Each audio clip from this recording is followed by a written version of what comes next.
Good morning. Thank you so much for joining us this morning on Center Stage, Nonprofits of Tucson. We're going to have a really good show today. I am really excited about our guests. I do want to say thank you to our sponsor for today's show, Job and Sons Plumbing. Thank you so much for sponsoring this episode. And on today's show, we have Tian Kennedy and we have Christy Voss from Gap Ministries. So thank you so much for being here. How are you guys doing? Great. Thanks for having us. Yeah, thank you. So Gap Ministries is doing a lot in our community and is really making an impact. But for someone who has never heard of Gap Ministries, can you just share a little bit about what you're doing and how it is that you're working in our community? Sure. Our mission statement is to bring help to children, healing to families, and hope to our community. And we started a little over 20 years ago in the home of our founders. Your music is like where you have to start somewhere. I was thinking about that. They left successful careers because they felt like they were supposed to do something more impactful. And so they looked at what they had in their home and they said, well, we have rooms in our house. We can take in more kids. We've got 2 kids. We can take some more. And we've got food in our pantry that we could share. So that's where it all started. And now, all these years later, we've got a 5-acre campus called the Campus of Hope. We've got a 22,000 square foot warehouse where we're distributing food and all kinds of household goods. And we care for about 270 foster kids every single year. We have 7 group homes. They're family style with house parent couples. So they're very much, they sit around the dinner table. They do stuff like a big family would. And then we have individual foster families.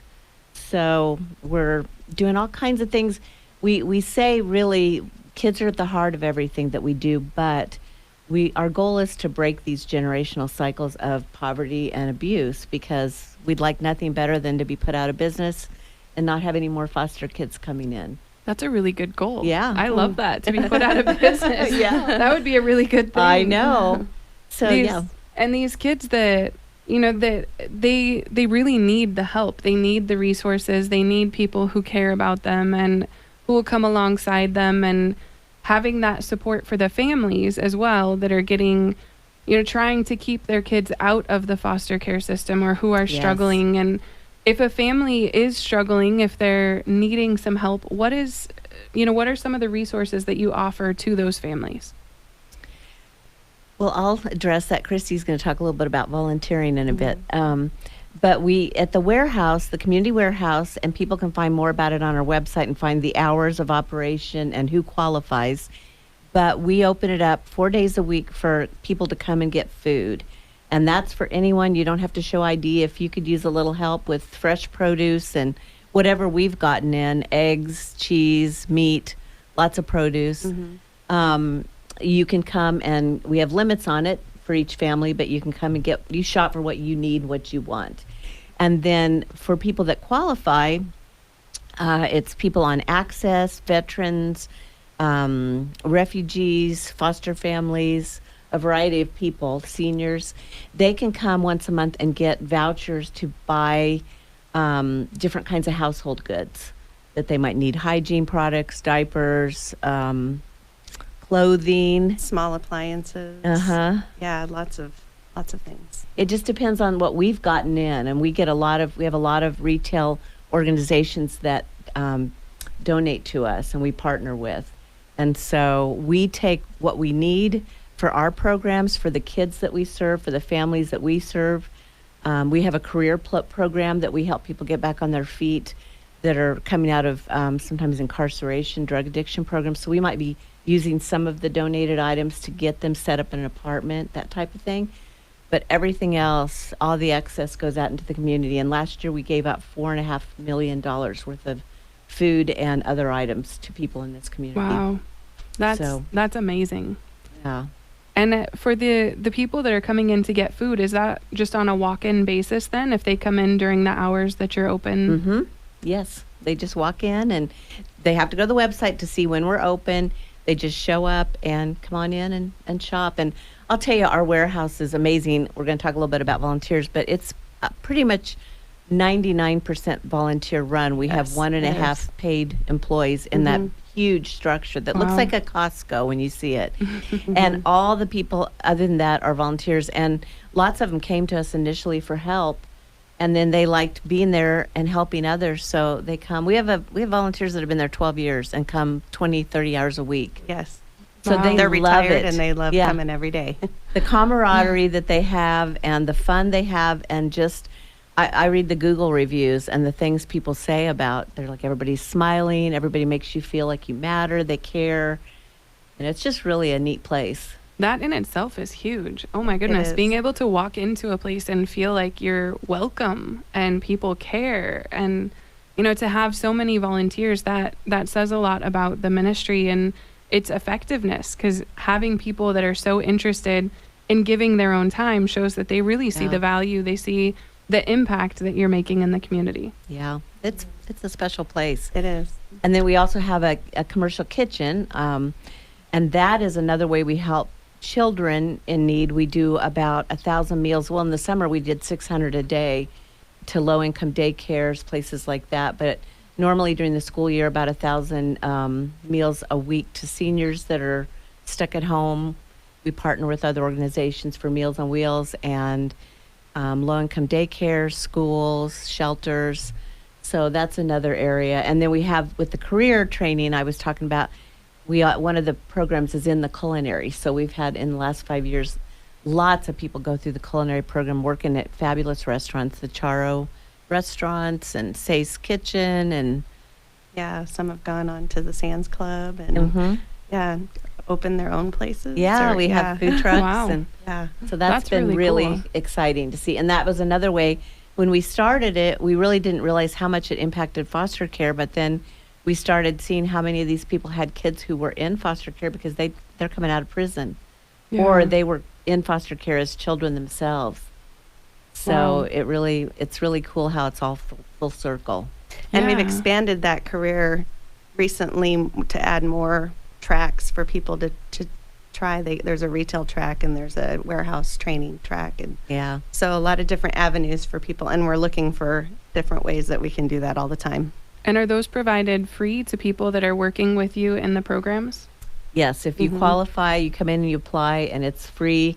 It's 10 weeks, the hard skills training, and then we have an additional 5 weeks that is things like, working with other employees, how to get along with people, financial literacy, leadership, just all kinds of life skills that a lot of us don't have. We can all use a refresher on Yeah. that. So that's great. And then we've just revamped that program to stay with people for up to 18 months after they graduate, because that was the one area we saw. We've been doing it for a while.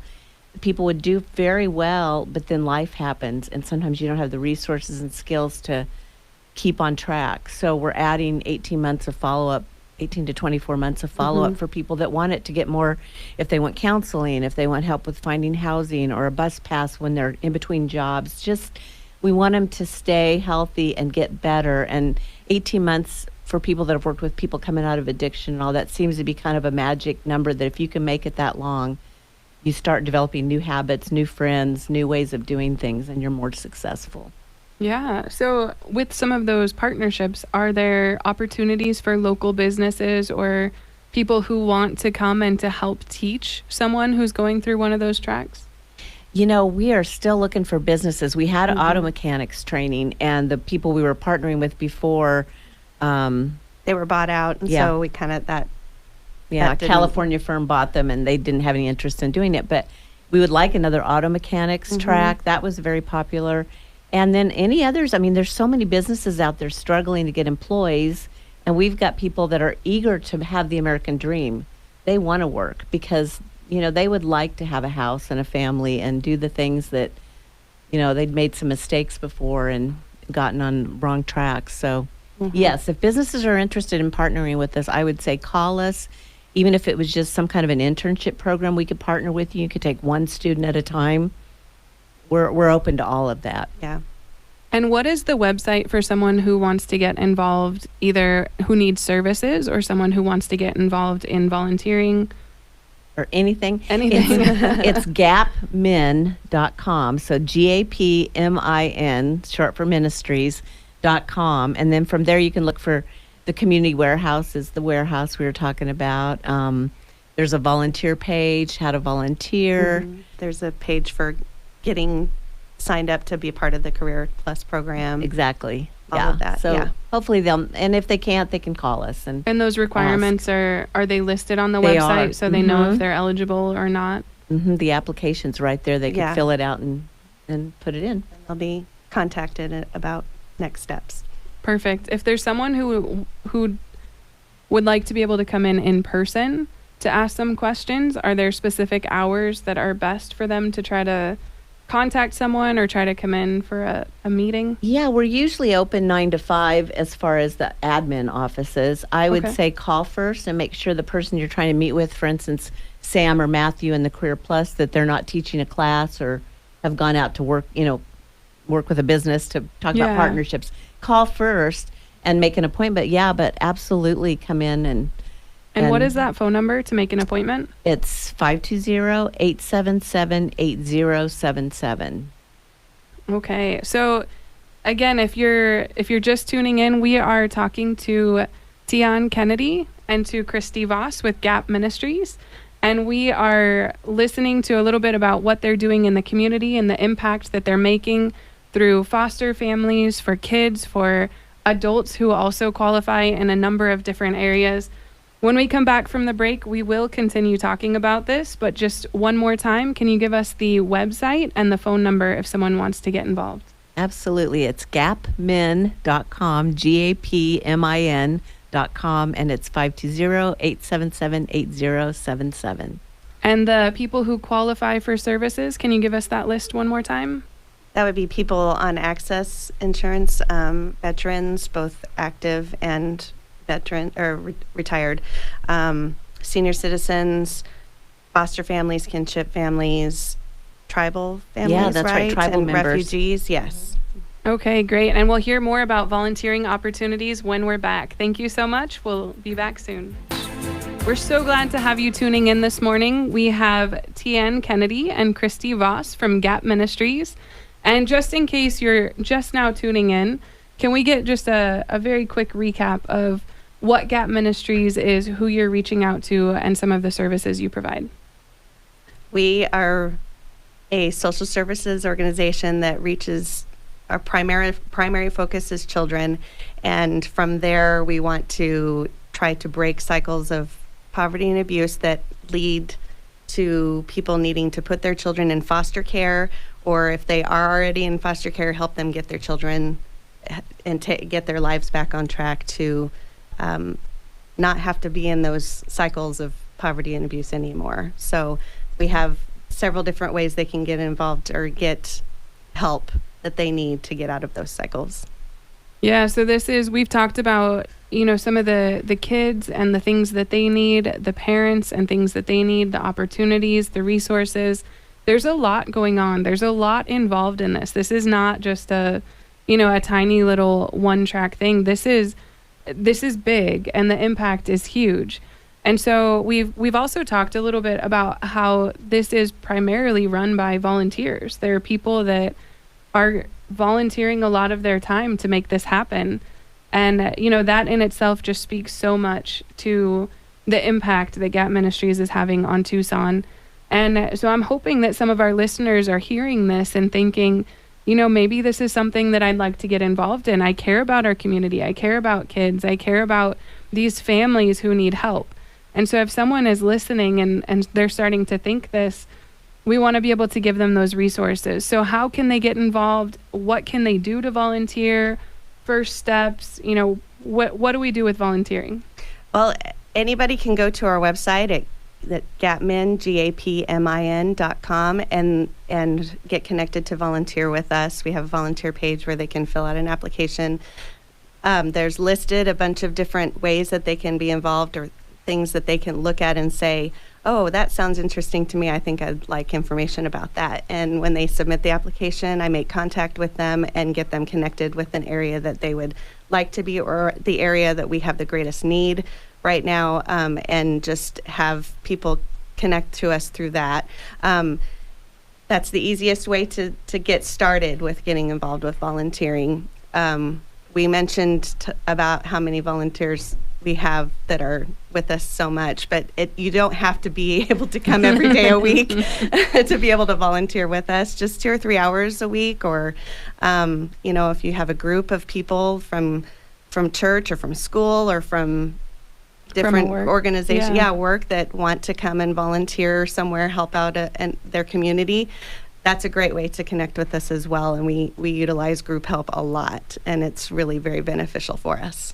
What are some of the specific areas that you can use volunteers? So ongoing, we always have need for volunteers in our core departments that we have. Our kitchen, getting those meals out every day is a chore, and with the staff that they have, that they can't do it all by themselves. And so having volunteers come in to help with that, that's prepping and packaging food to go out to the different people that we're feeding. Then in our warehouse, we have volunteers come in. They help and sort and organize some of those donations that we get from the large retailers. They help distribute, kind of get all of those things put together in the places where they need to go, whether it's going to our foster group homes, or if it's going to foster families, or if it's going to the community. They're separating all those things out, organizing them, putting them on shelves, getting ready for the people who are coming to pick those items up. And then we also have people help in our just with maintenance. Landscaping at our group homes is something that we always need to have done, and that's costly to hire out. And so having volunteers come and help us with that is a really great benefit to us. We have maintenance on our Campus of Hope that we can use people that enjoy doing things with their hands, carpentry and different things like that. They can help with those ways. And so those are kind of things that are ongoing all the time. Sometimes we have some special events coming up, or something that's happening in the office where we need a few people to come in and help with different things like that. But those are on a more rare basis. And so when I have those come up, then I follow up with people who said they want to help with special events. So, I mean, you just mentioned a lot of different skill sets. There's not a specific skill set or a specific person that you're looking for to volunteer. Are there requirements for volunteering? Basically, we can work with just about anybody. We have a lot of people who have different physical limitations that they need to be able to sit down to do things. We have different things they can do in the warehouse while seated, or at the kitchen while seated. We have things that you can do with families. Not so much really young children, but about 8 years old and up, we can have children come and help, as long as they have good adult supervision with them.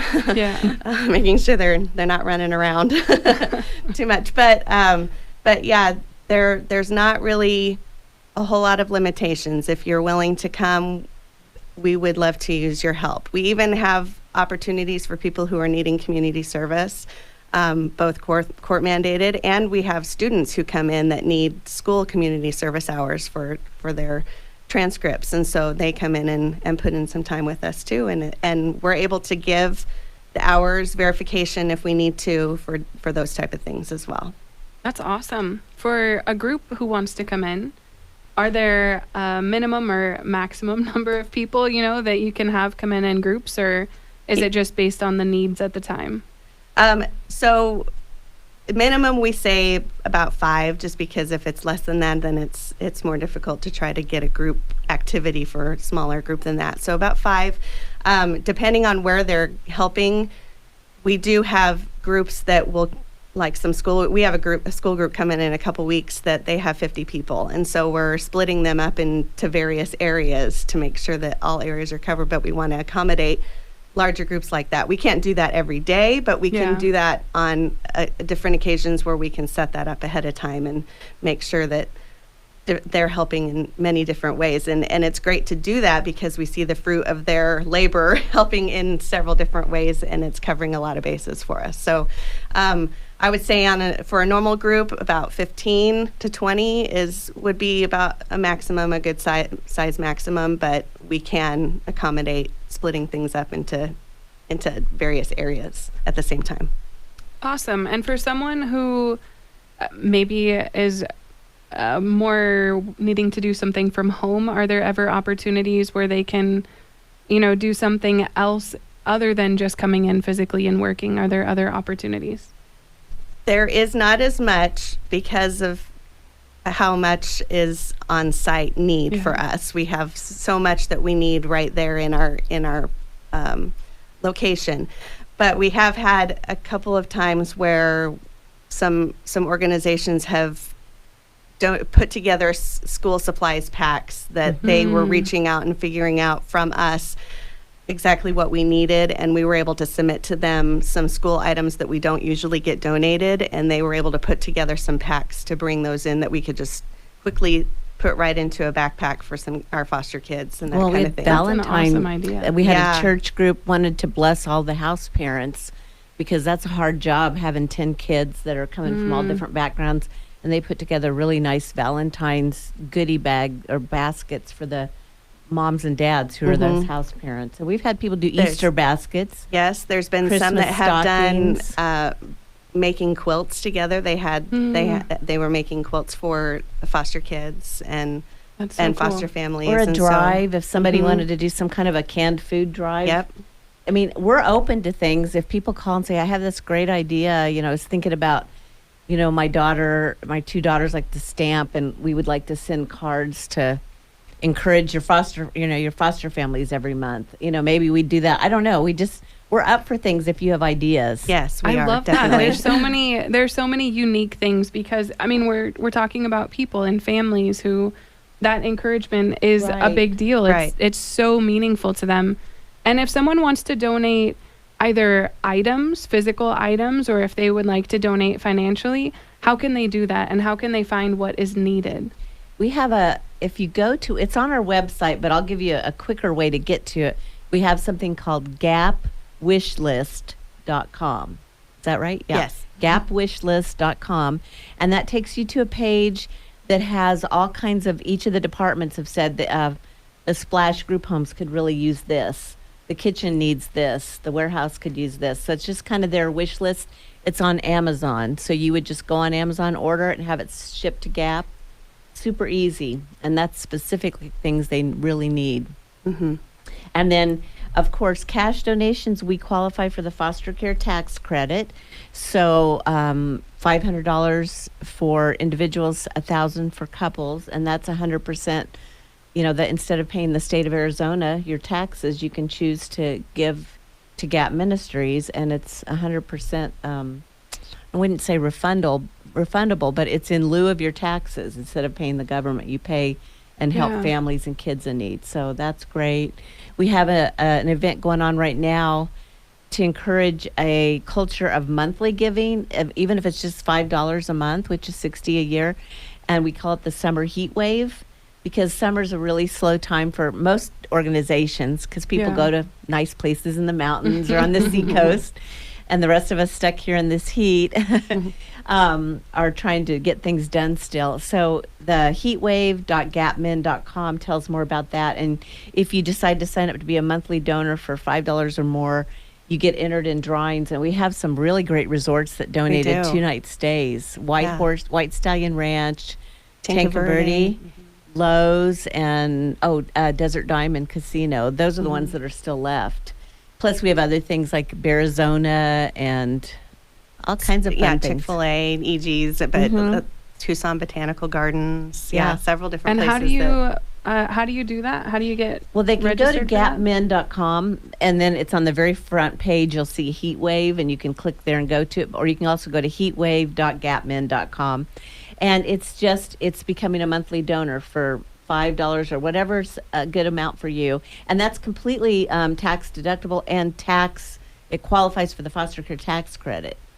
So that is so that's and so then you're cool. entered, It's a great opportunity. Thank you so much for sharing with us. Today we had Tian Kennedy and Christy Voss from Gap Ministries. We've heard lots of different ways to volunteer and to get involved. If you haven't checked them out yet, please do. Gapmin.com. Thank you so much. Join us next week, Center Stage Tucson. Thank you. Thank you.